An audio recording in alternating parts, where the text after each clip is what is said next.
Bonjour mes amis. En ce troisième dimanche, on se retrouve avec une belle parole de Néhémie qui va nous exprimer une expérience importante pour le peuple. Tout le peuple se rassembla comme un seul homme sur la place située devant la porte des eaux. D'abord, j'aimerais dire un tout petit commentaire sur « tout le peuple se présenta comme un seul homme ». C'est une belle expression qui nous dit que ce peuple-là était dans l'unité. Et si il se présente dans cette unité, c'est qu'il y a quelque chose qui va s'y produire où ils se sentent concernés. Ils se sentent tous concernés. Et il n'y a pas de division. Et ce texte de Néhémie nous parle à un moment donné où le peuple redécouvre la parole de Dieu. Qu'est-ce qui peut être proche de cette réalité-là dans nos vies? Nos parents peuvent nous parler pendant des années, des années, des années. Ça ne fait pas écho dans nos vies. Mais lorsqu'arrive un mûrissement, lorsqu'arrive une épreuve, lorsqu'arrive une difficulté, le message qu'ils nous transmettaient, qui à ce moment-là passait à côté de notre intérêt, tout à coup prend tout son relief. Je suis dans un immense temple ici, qui peut contenir 1800 personnes. Et on sait que dans les années 60, ça pouvait se remplir, on va dire entre 50 et 60, ça pouvait encore se remplir 10 fois par dimanche, ou 7 fois, ou 6 fois. Et qu'actuellement, souvent le dimanche, j'ai à peu près 40 personnes. Il y a une parole qui est proclamée ici qui laisse beaucoup de nos contemporains indifférents, qui ne les interpelle pas pour venir se tenir comme un seul homme dans l'assemblée. Mais viendra un jour où cette parole sera redécouverte. Quand? Je ne suis pas dans le secret de Dieu.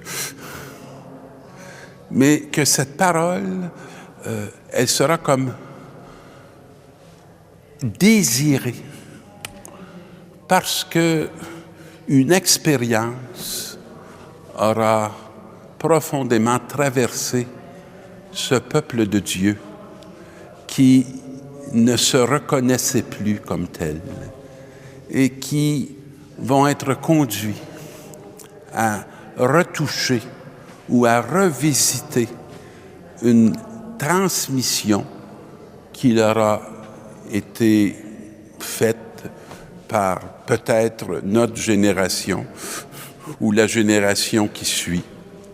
Et tous se tiendront et s'émerveilleront de ce que cette parole a à leur apprendre, à leur révéler, pour faire sens à leur existence qui n'a pu trouver ailleurs la direction et la profondeur de la réalité dans laquelle ils sont plongés. Alors, on peut relire ce texte-là, que je ne vous commenterai pas verset par verset, mais dans cette dimension. La deuxième lecture va nous parler de l'unité des membres du corps du Christ. C'est une image qu'on connaît beaucoup. C'est le texte de Paul qui nous dit que chaque membre est important et que l'œil, ce n'est pas l'oreille, puis que et la vue et l'audition, c'est des réalités qui sont excessivement importantes, qu'il y en a qui sont appelés à être prophètes, qu'il y en a qui sont appelés à être apôtres, qu'il y en a qui sont appelés à être enseignants, il y en a d'autres qui sont appelés au service. Bon, on connaît assez bien ce texte-là. Et Paul essaie de nous faire mesurer l'importance de l'unité du corps du Christ et la valeur de chacune des parties de ce corps. Si je vous demandais quelle est la partie de votre corps auquel vous êtes prêt à renoncer? Si je vous demandais de faire un choix entre votre orteil puis votre nez, peut-être que vous allez me dire, et j'espère que vous allez me dire, je conserve les deux.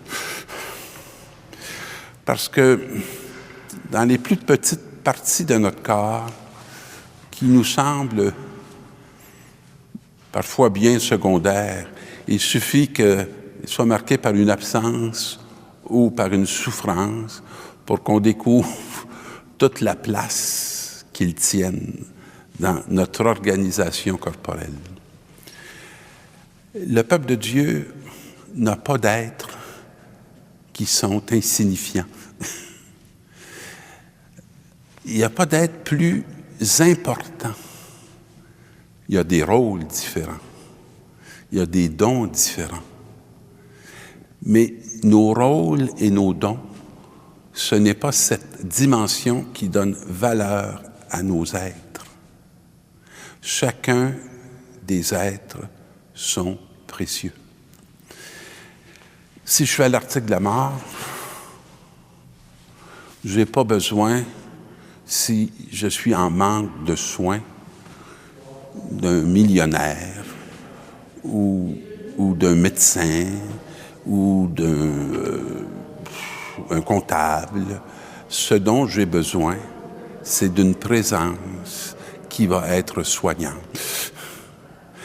Et si la présence qui est soignante découvre que j'ai besoin d'une compétence qui va au-delà des siennes et qui fait appel à cet être que je ne peux pas par mes propres moyens rejoindre, je ne regarderai pas cet être comme étant la dernière des venues. Et ce mystère du corps du Christ et ce mystère de l'unité du corps du Christ est excessivement important.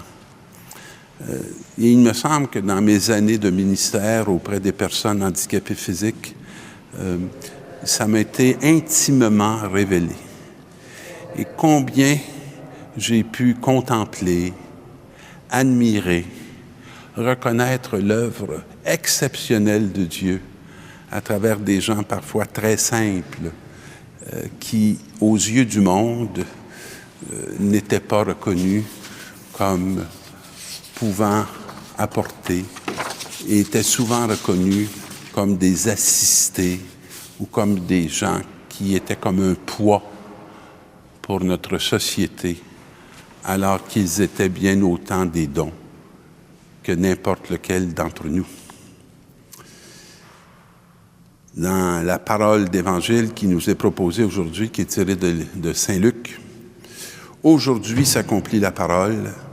C'est le texte qui va nous parler de Jésus qui va arriver à Nazareth